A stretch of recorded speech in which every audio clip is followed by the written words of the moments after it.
Welcome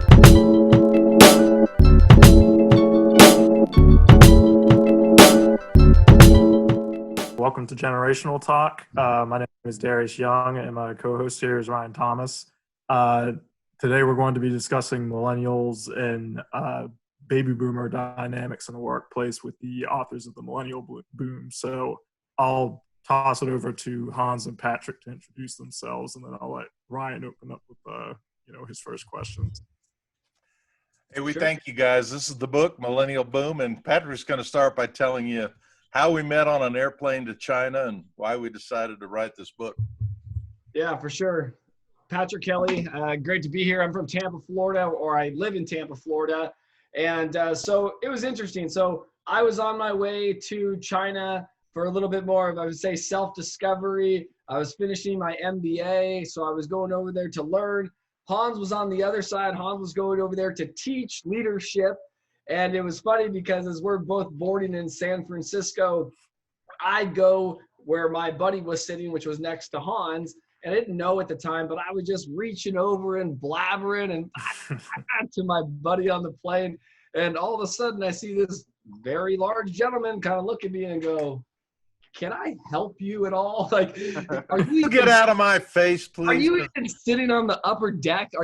Where's your seat?" And it was interesting because we always say we turn awkwardness into opportunity, right, guys? And that's what we did. I ended up putting my hand out and saying, "Hi, I'm Patrick Kelly." He said, "I'm Hans Finzel." And kind of just the real introduction of, "Hi, who are you?" And then Hans was like, "I'm an author. I'm a leadership coach." And I was like, "Wait a minute, really?" And I was like, "Well, what generation are you?" He's like, "Oh, I'm a baby boomer." And I was like, "Oh, I hate baby boomers." Oh, right away? Right away. Right away. Yeah. Right away. And Okay. Hans was like, "Listen, check out my book." So he pointed me in the path of his leadership book, The Top 10 Mistakes Leaders Make. I think it was that one. I've read all of Hans's books, so I kind of get them mixed up at this point. But the top 10 mistakes, I'm reading these books and I go back to them because we had a 14-hour flight and I start talking to them again. And it was like, boom, this wasn't your normal baby boomer. This gentleman was willing to talk. He was willing to communicate. He was willing to say, "Hey, so what are your frustrations?" And then all of a sudden it blossomed into this relationship of a friendship. And then kind of, I would say we built this snowball effect and gained into where we are today. Oh, that's beautiful. Yeah, and I know I don't talk to people on planes. I've been to 100 countries. I've traveled for 30 years of my career teaching leadership all over the world, and I like to cocoon on a plane. You know what I'm saying? I know what you're saying. And this guy was just in my face, but I was intrigued by Patrick's in the fruit supply chain industry, and he was telling me how we boomers dominate that industry and we're a bunch of jerks. And how much he hated working with all these boomer owners of all these companies. And I kind of took it on as a challenge to dispel the myth that all of us boomers are wicked and evil. Mm-hmm. And that we don't all condemn the millennials, but a lot of us love millennials and appreciate them and look for the good. So that's how it all started. Let me give you a quick rundown of the generations. Perfect. Okay. Pretty simple. The builders generation were born before 1945. They're called the builders because they built the baby boom.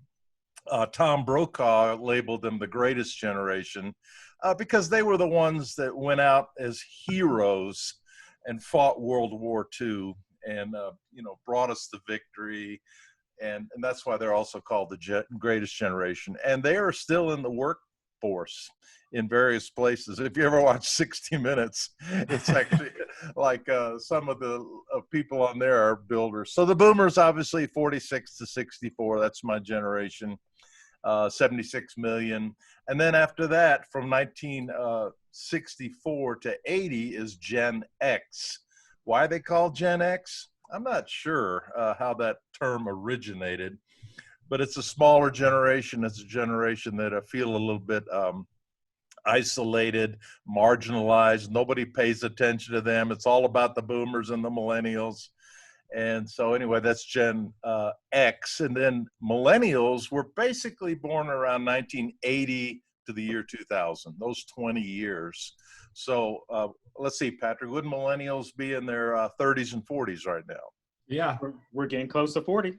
Yeah, and My I buddy just turned 40 the other day, and he's like, "I'm a millennial. Are you sure?"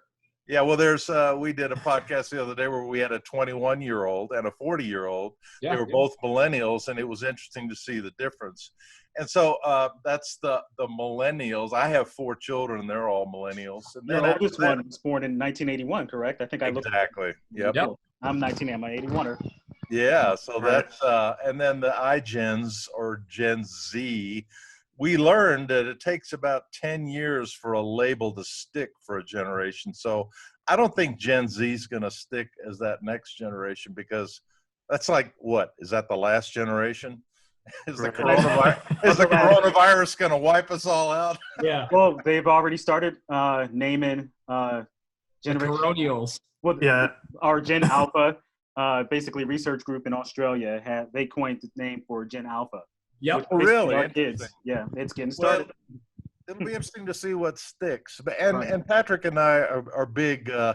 Like Mark Twain said, all generalizations are untrue, including this one. And that's what I love about your book. I really love how your book really wants to get into the generalizations and hammer out specific traits where you guys, the boomers and the millennials, can see eye to eye.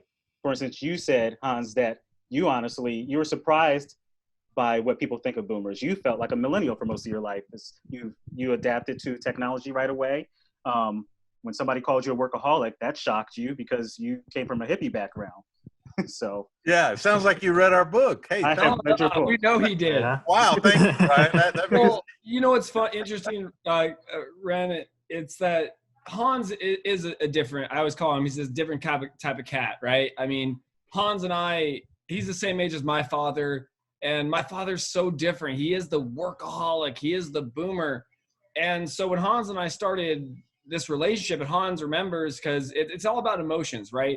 And Hans invited me to his house, and me being at his house, I was like, "Are you sure? No, I'll just go get a hotel down the street." that was really weird because he was like, wow, I'm going to stay in a hotel and get a rental car. And I said, no, you're not. I'm going to pick you up at the airport and you're staying with me. We're working on the book. And I think he was a little afraid what he was getting into. Yeah. Oh, because again, I was used to the baby boomer mentality. Oh, great. Now I've got to stay where he's going to tell me to stay. I've got to be at his Right. house. I have to eat his meals. And all of a sudden it was like, no. It was like walking into your best friend's house. He's like, Patrick, hey, Right. come on. Yeah, come on, boom, boom, boom. Let's go get in the hot tub. Come on. And that's how it went. When we were going to make breakfast, Hans was like, he didn't ask. He goes, what do you want? I said, what are you making? He goes, what are we making? Get in the kitchen. I make killer omelets. Come check this out. And I'm like, let's do this. You know, so he was a very different type of person. His personality is different. And it connected with me at an emotional touch, right? Which is as we were writing this book and building this together. And it changed my mind that all baby boomers are not created equally, and all generations are not. So Hans, to this day, we will go to big cities together and we'll ride on little birds all the way down the cities. And, you know, we'll do all these fun things that I know a lot of other baby boomers and millennials are not doing together because that clash, you know? And it definitely comes across as if you guys have been best friends forever. And this is your first book together. I know, Hans, you've written several books. Patrick, is this your first book? You have your first book. First book. Now you do have I've read your background. You definitely have received a lot of awards, including, now you have the under 40. Top on. I received the 40 under 40 in the produce and supply chain industry when I was 29 and a few other things. So it's been an honor to be able to accomplish those things very early for sure. Super achievers. Darius, do you want to shoot with your question? They pretty much Sure. already answered my first one. Sure. So in chapter 5 of the book, you have a quote in there, and I'll just read off. It says, millennials have to wake up to the fact that they will probably make less money than their parents did. So coping with less and making it work is a big agenda for us. And this was, of course, before our current, crisis with COVID. And I know a lot of millennials out there feel like they came into the workforce during or right after the Great Recession, and they worked their butts off only to get knocked back on the ground again. So what do you think both millennials and boomers can do as far as managing expectations for themselves and each other? Hans, what do you think? I'll let you go first. Well, Patrick was the one that wrote a lot of that chapter, and I was a little surprised, and I learned again from him, and I've seen it in my kids, that money's not the almighty king like it was for boomers. And again, it's ironic. We boomers were hippies. We were so anti-materialistic and so anti-establishment, and then something weird happened. 20 years later, we became the most materialistic generation in American history. I like to say we went from wanting to make a difference to wanting to make a buck. You know, we put Mercedes, Audi, and BMW on the map in America. So I think a reaction to that in your generation is, I'm not going to put materialism first, and I'm not going to put money first. That's what I've learned from Patrick, and I've seen it in my 4 children. That family's more important, lifestyle's more important, my children are more important. So I don't care about getting all that much money. So I kind of learned that as Patrick and I were writing the book. I think he helped articulate that. Yeah, it is kind of, I just heard this week that all the jobs that were added since the Great Recession of 2008 are gone. Yep. However, I personally believe they're going to come roaring back as soon as they get a vaccine and or a cure. So it's not going to be like the Great Recession, in my opinion. But I do think, Patrick, you should probably speak to the fact that, a lot of millennials have to, it's kind of a gut punch, isn't it?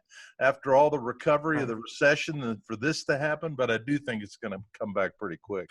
I always say I'm very different when it comes to this. I started businesses during the recession of 2008, 2009. I was thriving during 2000, probably 9 to 2015 when we had that Great Recession. I was fortunate to be in produce, right? A very, very good friend of mine said one day to me, he goes, and it stuck with me, when he was going to college, he goes, I went to school. He goes, I didn't know what I wanted to do, but I got into ag. He goes, I wasn't born into ag, but I got into it. And I go, why? He goes, because everybody has to eat. He goes, that's not stopping. So my family has been in that world, and obviously people eat, right? With supply chain. So I believe that creativity, innovation will get you through that. But there's 2 people that I've learned from very, very so in my life. And one of them is Kevin Hart. And before Kevin Hart made it big, you know what he said? And someone came up to him in an interview and they said, but Kev, you got all this stuff, you know, you're banned. He goes, whoa, stop. He goes, you know why I am where I am today? He goes, because I've learned how to live broke. Right? And I said, and I'm listening to this interview and I'm like, Kevin Hart's broke? I'm like, I'm broke. No, you know what I mean? But it put into perspective that my wife and I do not ever live outside of our means. Have I had a Mercedes? Yes. Have I had trucks? Yes. Have I had the house? Yeah, yes, of course, right? And it comes with a lot of things you're doing. But as I started to become happy, right? And then that's my next thing. You go into Bob Marley. What is rich? Is it money? Is it material? What is it? To me, to me, being rich is happy. My kids are behind me. I'm at home. I've worked from home for many years. So as I was writing this chapter, I just felt that this is my life. Hans has gotten me into things like Juice Plus. Hans has gotten me into these other things of making money outside my normal job. So I have this produce and supply chain job, right, that I do every day.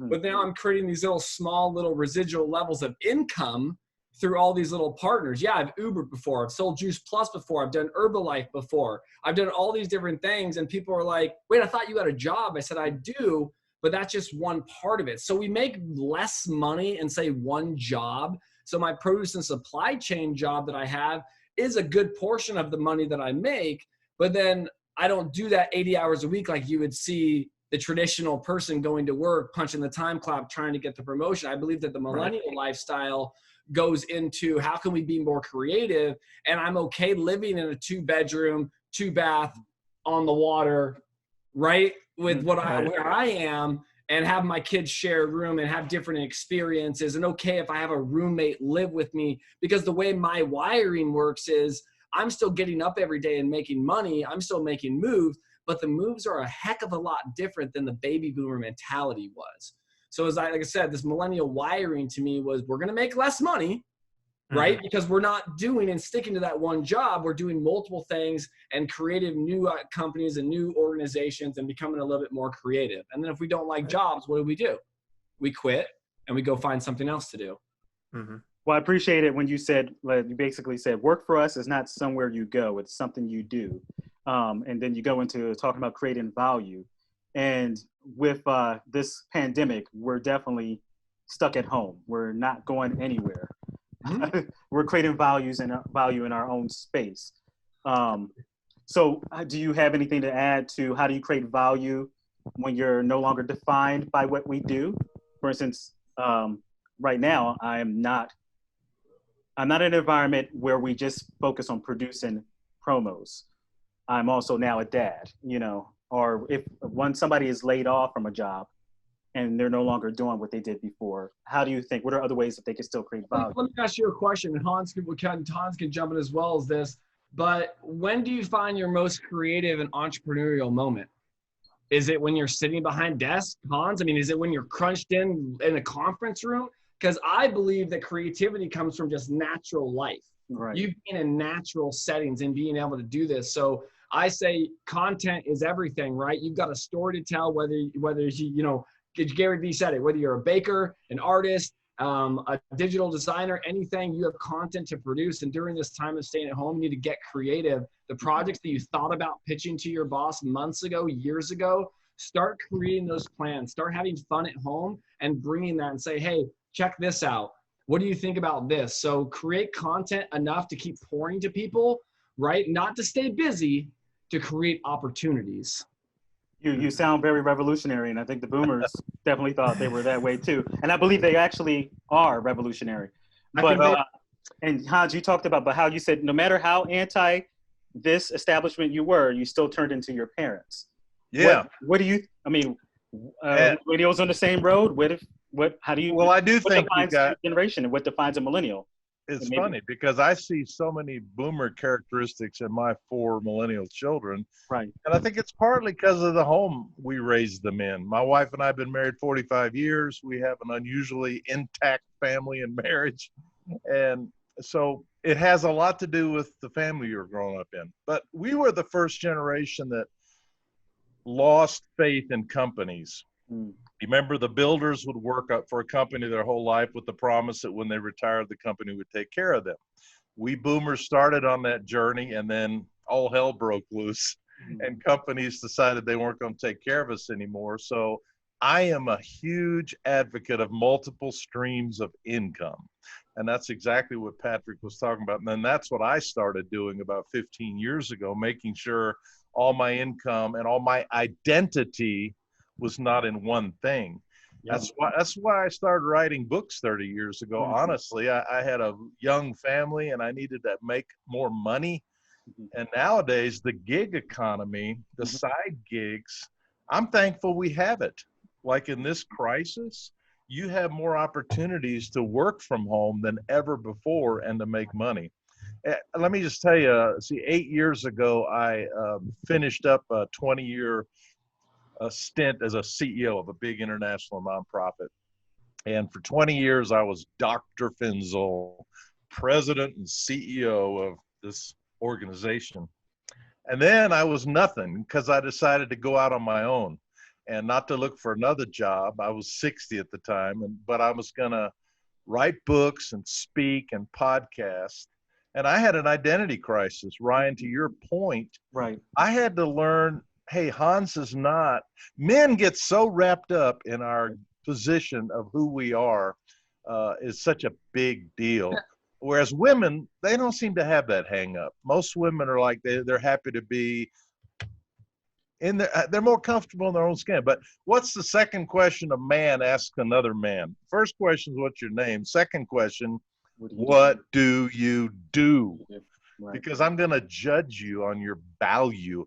I had a wonderful journey of about a year of getting over being a CEO and a president and just being Hans. And people would ask me, what do I do? And I'd say, well, I mountain bike. I'm a dad. I'm a dad. I'm a follower of Jesus. And, you know, I just kind of rattle off because that's the most important stuff to me. Right.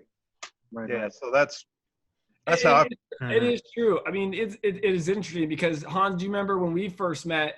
I was the president and CEO of my organization. And it was funny because I used to do the same thing. I hated telling people I was the president because no matter what I did, I was still looked at as that kid. So for years, I remember telling people, "Oh, I'm retired." Like I would tell just to throw them off though, because you get that. Because when I would, they go, "What do you do?" I was like, "Well, I put myself through college. I'm a small business owner. I'm an entrepreneur." And they're like, "No, what do you do?" And I'm like, "Okay, never mind." I'm like, it's just, it's crazy. Got to get over that question. You had a section on accountability in chapter 3 that said, the more creative a person's mind is, the more willing they are to try and brainstorm on or off the clock. And that side projects turn into larger than life projects. And I mean, what we're doing right here, this is literally the end of week 1 for us. But because we have all this time here and this is something we've done on the side anyway for a long time, it's been fairly easier than we would think to, get this rolling. And so that entire section just, seemed to be true for me. Right.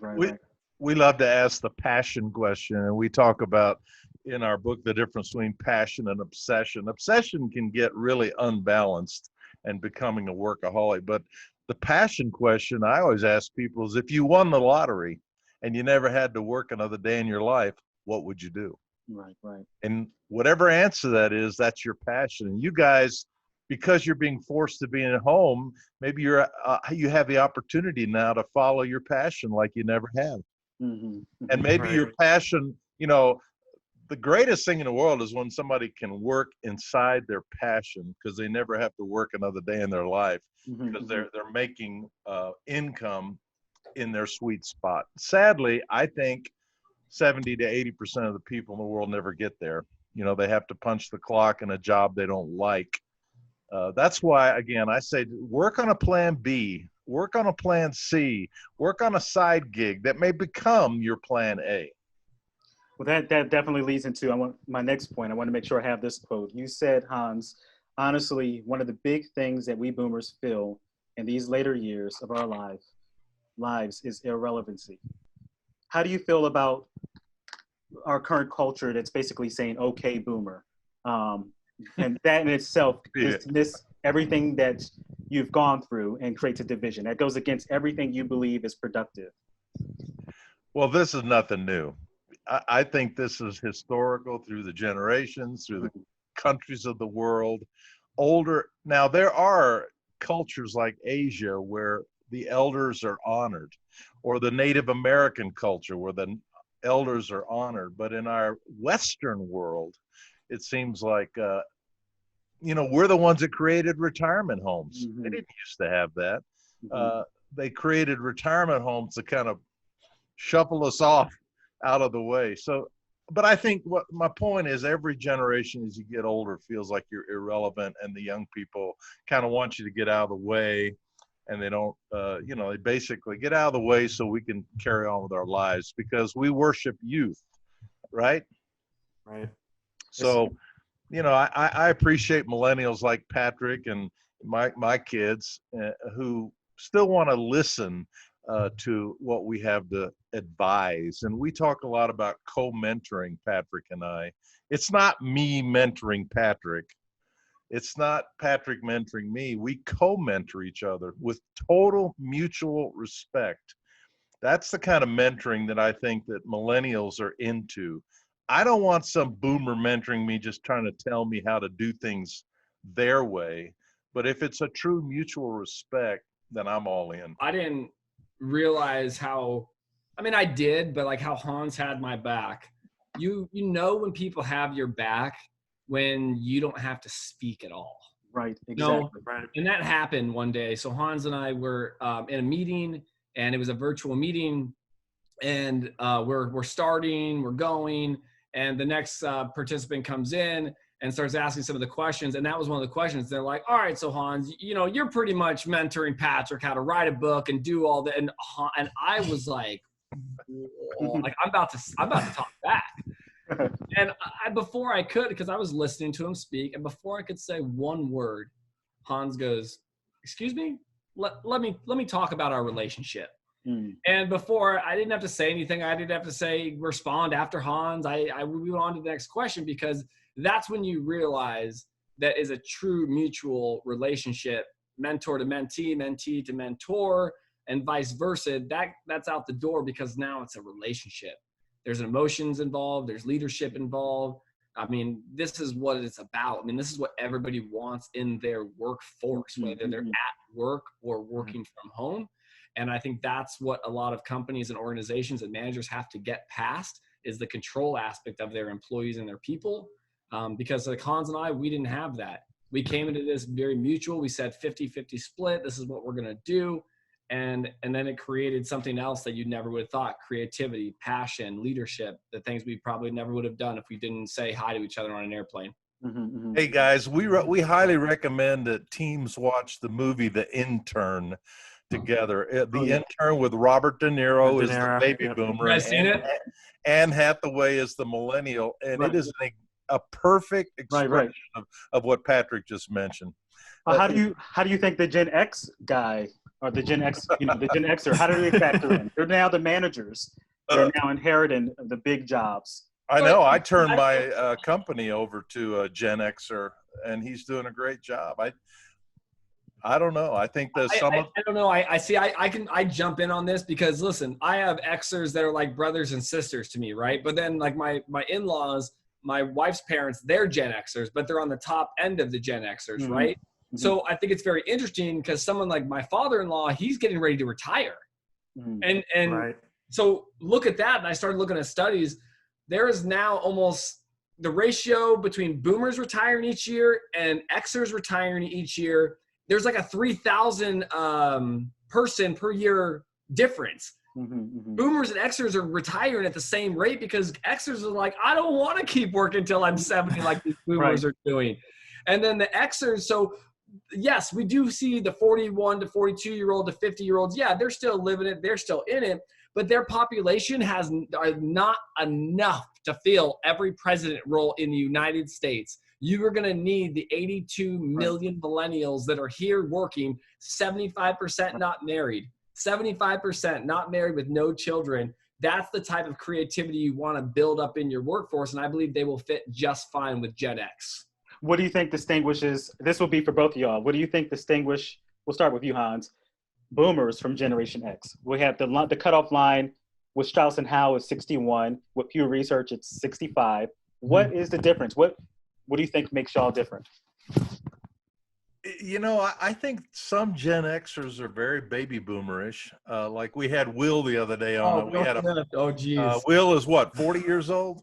I think he was like 45. This is a different Will Smith. He's a corporate airline pilot, but he's so boomerish. So I think a lot of Gen Xers are very baby boomerish, and then the younger crowd are more millennial. I don't know if I could really distinguish between boomers and millennials just right off the bat. I mean, boomers and Gen Xers. And Patrick, you're an 80s baby, and it seems like most 80s babies, especially 81ers, are running away from the millennial brand because they just don't like how it's being associated with bad labeling, entitled, lazy. And that's the problem. I mean, listen, I've been a Charger fan my whole life. San Diego Chargers. We've been losers our whole life. I have not gone on and been a Broncos fan or a Patriots fan. You know, I've been a Charger. I've been a Padres fan. I always tell that story because it's like, you got to look at it like that, you guys. Men, women, everywhere. You're part of a generation. You can't just go, I don't like that. Let's go over here and form our own new little group. And guess what, though, Bren? Darius, that's what our generations did, though. We created little like cliques and cultures within high schools, and we started doing this with everybody. We're starting to do it with our own generation now. Get over it, everyone. Yeah. Right. And to keep it simple, I mean, like in other places that we have we talk, kind of generation is basically, the millennials is basically defined by the fact that we came of age and into adulthood during the dawn of the new millennium. Yeah. It's as simple as that. Everything else we can define ourselves. Do you remember that Reddit post? I think you were on it, that I posted the generations by Pew Research, and someone came back and they were like, see, this is the problem with you people. And we're like, well, I'm like, what do you mean? It's like, you think a generation is this and it's so different. And we're tired of your research boards telling us what we are. And I'm like, I don't even know how to respond to this at this point. You know what I mean? My knee-jerk response is, you do know you're in a group targeted, geared towards studying generations. Generations. Right. I mean, in it of itself is about labeling. Yeah. And the brand identification. So if you don't like the subject, then why are you in the group? It's very true. Mm-hmm. You know what? I got to use those comments sometimes. I always look at the fact that I give everybody the perspective sometimes. And I'm like, man, I was like, these guys. You handle Reddit well.